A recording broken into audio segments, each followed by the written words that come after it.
the goal of email is to stop somebody that's in the middle of the work whirlwind and get them to book a call with you. So I might buy 10, 50, maybe upwards of 100, 200 domains, and then I'm going to set up 2 email addresses or 3 email addresses on each of those domains to do my reach out. It's understanding the context that somebody is receiving the email, knowing that they're receiving a cold pitch.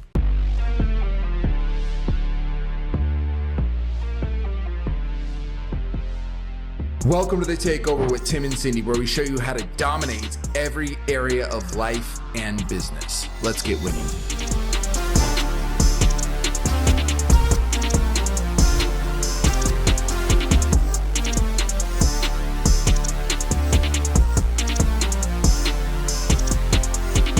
Cold email marketing made easy. In this episode, we're going to dissect how to launch a successful cold or outbound email marketing strategy to get leads into your business consistently and to get paying clients in the door, because that's ultimately why we're in business, right? So lock into this episode if you are considering cold email, or if you've never even thought about it just yet. By the end of this episode, you're definitely going to want to utilize it. Yep. So let's dive straight into why is cold email a great avenue for generating leads? And then we'll dissect kind of the step-by-step so people have a playbook on how they can get started with it. Tim, why outbound email? Why cold email? So the context in which you're marketing to somebody is important. You know, so if I'm reaching out to somebody in social media, they're in the mindset of social media, they're basically not working. They're even if it's LinkedIn, like, come on, if somebody, like, a lot of times they're just trying to take a break mentally from work. They're not in work mode. So if I'm in email, a lot of times I am in work mode, which means if I stop somebody on LinkedIn and get them to say, hey, let's talk, they're in a little bit more of a playful state of mind, which is not as close to like selling the deal as I'd like. Now, does it work? Heck yes, it works. LinkedIn, a lot of channels work. Facebook ads works really well. A lot of it works. One thing I love about cold email is if you can stop somebody in their inbox in the middle of what I would call the whirlwind of work and answering emails and doing your calendar and all this stuff, if you can stop somebody in the middle of that, get them to go do a reply, book a call with your team, that means that you have hit some kind of need or problem that they need help with right now. And that's why we've seen that email converts really well. People that stop, because the context in which we are getting people to respond is the context where if they stop and respond to your email and book a call and show interest, that means that you are stopping them in the middle of the work whirlwind, which it means that if they stopped, they probably have a very big need and immediate need for what you're offering. That's why I love email so much. And because if you can do it well, it's very, very scalable. Absolutely. Yes. Email is highly scalable. And I want to go into kind of the details on that scalability aspect of it, right? So when we're launching a cold email campaign at Pima, there's 4 things that we think about and that we consider to ensure that the cold email outreach is effective to getting leads. The first is the data. It's who we're reaching out to. Yep. The second is email health, and we'll dive into that more in a second. The third is the tech that we're going to use. So this could be the software we're using to send out the emails. And the last one is copy. And if you've listened to any of our other marketing episodes, you know how much we are obsessed with copy, because really good copy can make or break a campaign. So Tim, let's dive into each of these 4 in detail, starting off with data and why is data so important for an effective cold email outreach campaign. So the right data, there's a couple points. When we say data, if we're doing cold email, that simply means a valid email address if I'm reaching out to dentists, that would just mean a list of dentists email addresses, or whoever your target is. So there's a few things on it. Number one is your bottleneck for scalability will be the volume of data that you can get. That's by far the hardest thing to do, is where do I get volume of data? And we've got some really, really cool solutions that we have that help with how do you get a lot of data.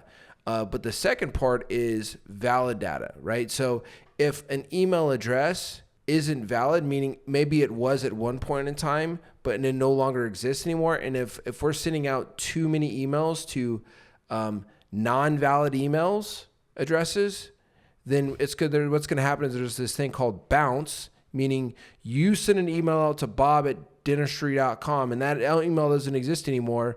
And your email is going to bounce back because that email address doesn't exist anymore. Mm-hmm. Well, if you do that too much, what's called email service providers, which is like Gmail, Yahoo, Outlook, Gmail, Microsoft, Yahoo, they're going to see, hey, Tim's sending too many bounced emails.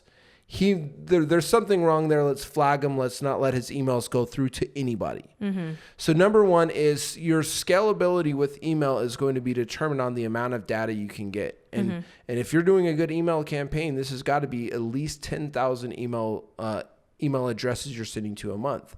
And we have some clients and some people that are doing hundreds of thousands, like over 1 million valid email addresses a month. So scalability, you need to have the volume of email addresses, but they also have to be clean. They have to be healthy, which is called validating emails. So oftentimes we'll go through a couple validation processes just to make sure if we're going to send out all these emails, we don't want to get in trouble with the ESPs, the email service providers like Google, Yahoo, and Outlook. Mm-hmm. So that's number one, is we have to have the right data and we have to have the right amount. I see a lot of people make the mistake where they're like, man, I sent out 3,000 emails last month. I don't know what's not working. Well, it could be your copywriting's bad, which we'll talk about here in a little bit, but 3,000 email address send outs is so little volume for what it takes to make it in this game. Because remember what we said earlier is the goal of email is to stop somebody that's in the middle of the work whirlwind and get them to book a call with you. That's not going to be like every 10 people you reach out to. That's going to be, you're going to have to send out thousands and thousands of emails to get a few meetings. And that's what is super important, is that you have the volume and that you have the quality of list. So good. So that's the data aspect of it. And one thing that you mentioned is bounce rate, right? And if you're constantly sending emails to contact addresses that are bouncing, it's going to affect your domain health or reputation. So that takes us really nicely into the second one, which is email health. What are some things we need to be thinking about around the health of our domains, the health of our email campaigns, and ensuring that our emails are landing in the inbox versus like the promotions or the spam box? So I'm going to explain this both in a simple way, but I'm also going to add a couple little complex things for those that are going to come through and watch this episode again. Maybe that you're going to actually go set up your email and you want to listen through this episode a few times. So I'm going to add a couple little more advanced things in here, but I'm going to keep it simple as well. So when you go set up an outreach, we're going to use multiple website domains. So if my website is pima.io, I'm going to go buy a lot of other domains to set up the email outreach on. That could be Scale with Pima, growwithpima.com. I might set up, 20, 50, 100 domains that are not my main domain. Mm-hmm. Now, if somebody goes to scalewithpima.com, it's going to redirect to pima.io. Our main website is pima.io. What I don't want to do is I don't want to send out cold emails from pima.io, because if I get in trouble with the ESPs, the email service providers, Gmail, Yahoo, Outlook, if I get in trouble with them, I could get in trouble with my main company website, and now I might be landing in spam box for all my emails. Don't want to do that. Yeah, you don't want to do that. No good. And we don't want to put all of our eggs in one basket. So if I just set up just one more domain and I set up, and I'm doing 100,000 emails a month on one domain, and if that one domain gets flagged, then all of my outreach is down. So what we're going to do is we're going to set up a bulk domain. So I might buy 10, 50, maybe upwards of 100, 200 domains. And then I'm going to set up 2 email addresses or 3 email addresses on each of those domains to do my reach outs. Mm-hmm. So that allows us to spread the risk across many domains, so that if 1 or 2 gets temporarily affected, which they can always be recovered, but if 1 or 2 temporarily gets affected, all the other ones remain healthy. Yeah. So that there's no crisis that happens because I lost all my outreach.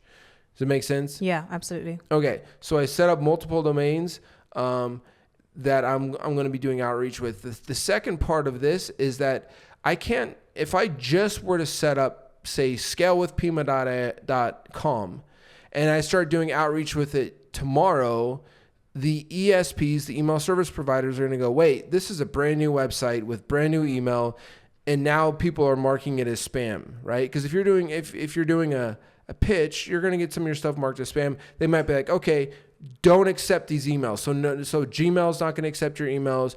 Outlook's not going to, Yahoo, all these email service providers, they're going to say, don't accept emails from scalingwithpima.com, right? Because it's this brand new website that all of a sudden is going out and pitching people. So I want to do what's called a warm up, where we're going to use a tool. It's a software tool that's going to automatically send out emails to a network of inboxes of other email addresses that are going to respond back positively. So it's this network. You might have a network of like 50,000 other email addresses, and they all kind of like, reply back. It's all through AI. So these are like AI generated emails that send out, they reply. If for some reason your email ends up in the spam box of this network, it will go in and it'll remove you from the spam box. So it makes your email address look healthy. And so this is important. Why is this important? Because you want to show up in the inbox. You don't want to show up in the spam box. If you go show up in spam, it's not going to help you. So we want to set up the multiple domains, and then we want to warm them up for at least 3 or 4 weeks using one of these warm-up networks, where we now are going to have 100% deliverability. Because a good warm-up network tool is going to show you, hey, 100% of your emails are landing in inbox. But also a good warm-up network will be able to monitor the health. So over time, if you start, your deliverability goes down, these good email warm-up tools, they're going to tell you, hey, only 70% of your emails are landing in inbox, 30% aren't. And then you can just essentially stop doing your outreach with those domains, just do warm up, and then over a period of 2, 3, 4 weeks, your inbox health will set up. So that's what you want to do. You want to diversify the risk by setting up multiple domains, and then you want to use one of these email warm up tools to make sure that your inboxes get warm and they stay warm. So the ultimate goal of this process is email health and deliverability, right? Yeah. As Tim was mentioning, it's not just enough to purchase all of these domains and start doing outreach. That is for sure going to land your emails in the spam folder, and we don't want that. So take the extra step of warming up your email inboxes before you start outreach to ensure that every email that you send is landing in the correct folder, which of course will increase the likelihood of you getting leads and booked calls. So we covered 2 things. I know this is a lot of information for you all, but we want to make sure we're giving you enough details that you can go and execute on this. So remember, we started off with data. You need valid contact email addresses, which is super important. Second is the email health and deliverability, ensuring that when you purchase new domains to do outreach, that you are first ensuring that they're going through a warm-up period. And there's various tools out there that you can Google and research that will warm up your email inboxes and domains before you start outreach. Tim, the third one is tech. What do we need to be thinking about around the technology we're using for our outreach, and some software that we need to be thinking about to get this not only started, but sustained in the long term? Okay, so like the first thing you got to do is you got to have an email address you're sending it from. So if I want, say, I set up scalingwithpima.com to do cold outreach for me, and then I set up tim@scalingwithpima.com. I can do that through, I could set up a G Suite account, like a Google account that is tim@scalingwithpima.com.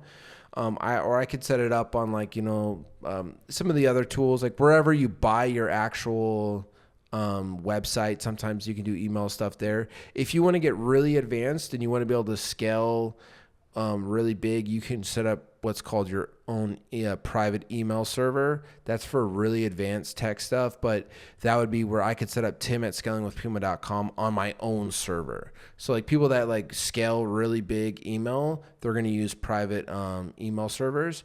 I wouldn't suggest to do that unless you're really, really, really in the tech. So go out there, buy your domain, scalingwithpima.com. You can plug that into a G Suite, like a Google, Google email, Gmail, so that now you have, and the nice thing about Google is that they're very healthy. Like if you're sending out emails from Google emails, those are what would be called very, clean IP addresses. So it's going to be easy to land in an inbox if you just use Google accounts. Second, from there, you are going to need to set up like a warm up tool. Right? You're going to need a tool that runs your warm up. It sends out the emails. It receives the emails for the AI emails just for warming up your inbox. And then that's the other piece you're going to need is the actual campaign tool, where it's going to be able to send out emails and receive emails on your behalf. Now, I highly suggest finding a tool that does all of this in one place. So if you can have one place where it both warms up your inboxes, your Gmails, and it monitors the health at the same time, and it can run the campaign outreaches all in one place, that's ideal. And I would suggest finding a tool that allows you to have where you can reply all on like in one place. Because say if I have 100 Gmails, I don't want to have to log into every Gmail account to reply. Ideally, you find a tool that does the warm up in one place, it does the outreach in one place, and it would have what would be called your inboxes for all your email accounts in one place. So you can literally manage all of your outreach just in one place. So that's what I suggest on the tech for managing your warm-ups, your outreaches, your domain health, and all of that. There's some really, really good things to think about when we're going into now the copy side of it, which is the fourth and last area that we're thinking about around cold email campaigns. What are a few points that our listeners need to be locked in on or need to be considering with regards to copy? We're talking about a lot of outbound copy on our show. For cold email specifically, what are a few points that we need to consider around copy? Okay, so with your copywriting, with the email, there's a couple things you have to think about. Number one, your open rate is going to be dependent on your subject line and your first sentence. Because a lot of times people don't think about that. It's not just your subject line that's going to get the interest, but it's that first sentence. So I want to make that subject line and that first sentence look like make them want to open it. Now, I don't want to deceive them. I don't want to lie to them. I don't want to like trick them. It's got to be relevant. But if I'm promoting in the subject line or in the first sentence, they're not going to open that up, right? Yeah. Like think about it. When you go to your mailbox and you grab the letters, there's going to be a pile of the shiny, the glossy, the promotional, and then there's going to be the handwritten letter. If you see a handwritten letter, which one do you look at first? The handwritten, definitely. Right. And what do you do with the glossy, the shiny, the promotional? Throw it away, right? So we got to think like we would be going to our mailbox. We want to make this look and feel like a personal email, so that subject line and that first line needs to feel that way. So don't do all caps stuff. Don't do highly promotional. Make it very, very simple, and make them want to open up your email and make it feel like that handwritten letter would be. So I generally am going to do lowercase. It's going to I want it to look like it's a friend that's emailing them. Not that I'm lying now. I'm saying, hey buddy, how you doing? But I want the content to kind of, that first line to kind of feel like this could be a friend that's writing to me.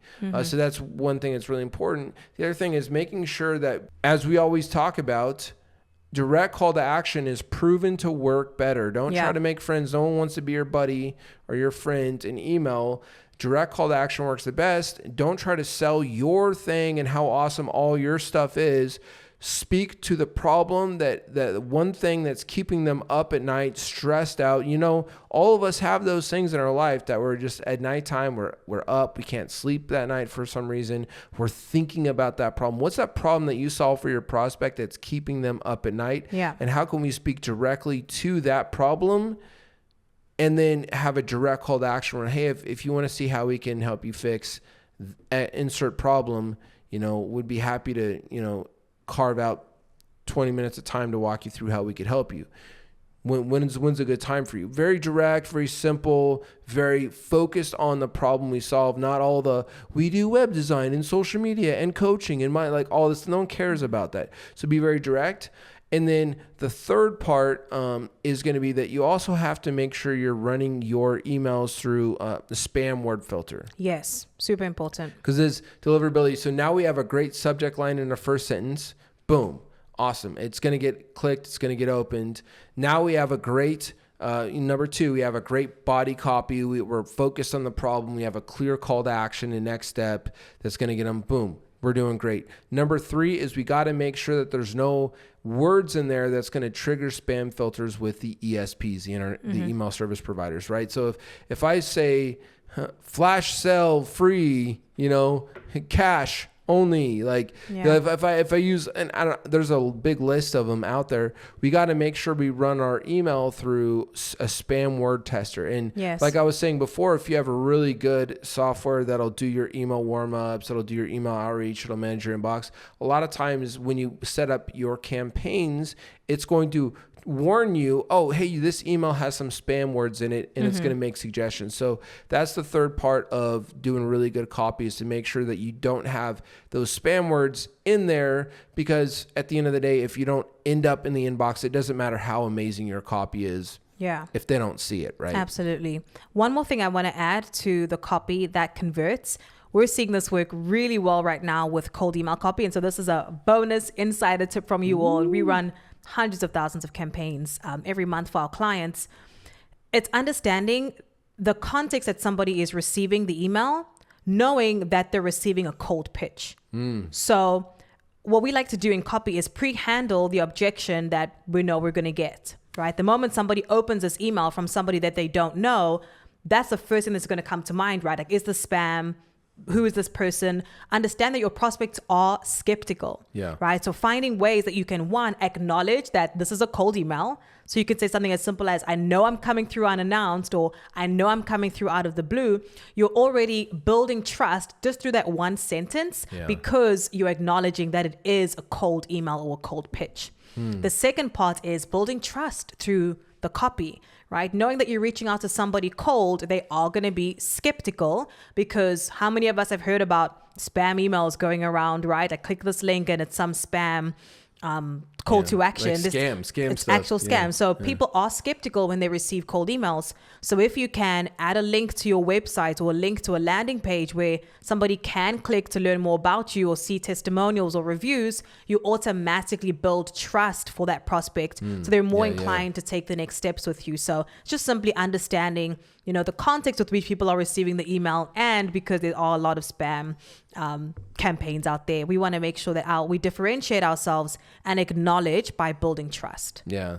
I mean, because it's a real thing that there's scammers out there, right? There's scammers out there that run email to scam people, click a link, download a virus, like all of this stuff. So what you said there is acknowledging, hey, I know I'm coming by unannounced, and then you can build some trust. What is that? Through like testimonials or some different proofs like that.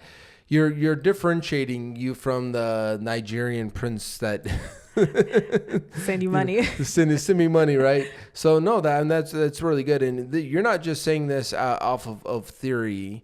I mean, you're the COO. You oversee this for, just an insane amount of outreaches. So this is all data driven. It's proven. We have clients that pay us a lot of money to do this for them, because the strategies, the process that we have works really well. So anybody listening to this, if you are wanting to do cold email, definitely listen through this again. Listen through this a couple times again. We can give you some more details in some other shows as well on how the execution of this stuff works.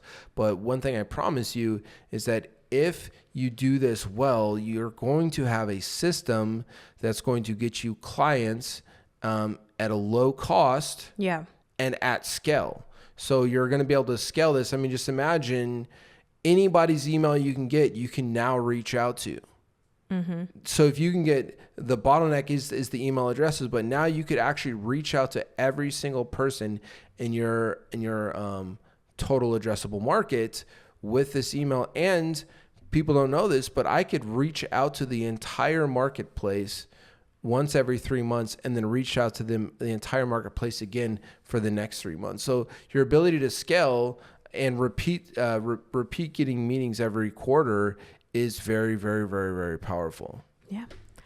Well, folks, we hope that this episode was useful on cold email made easy. We do hope that we broke it down in a way that was easy to understand and so that you have a general overview, but can also go ahead and execute on some of the strategies that you learned in today's episode. Cold email is by far one of the easiest and most effective ways to get leads into your business consistently, week over week, month over month, and of course, bring new revenue into your business, which is the goal, the ultimate goal. So if you are watching this on YouTube and you loved the episode, make sure to hit that like button and ensure that you are subscribed so you never miss an episode. This is Tim and Cindy with The Takeover. Stay winning.